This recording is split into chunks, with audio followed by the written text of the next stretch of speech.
नमस्कार मित्रांनो, माझं नाव lieutenant colonel doctor Sandeep D Paymude आहे. मी भारतीय सेनेमध्ये सुमारे 14 वर्ष नोकरी करून रिटायर्ड झालो आहे.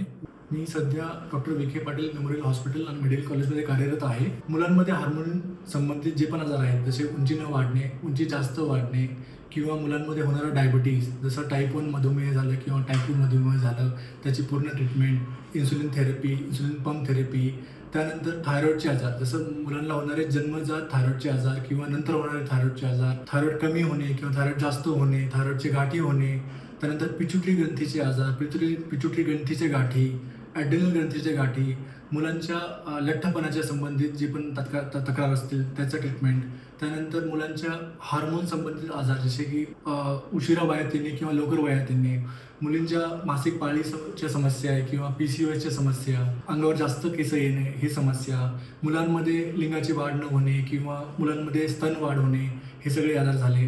त्यानंतर काही जन्मजात मुलांचे जन्माच्या वेळेस लिंगाची साईज कमी असते किंवा जननेंद्रिय अस्पष्ट असतात, हे सगळे आपण आजार बघतो.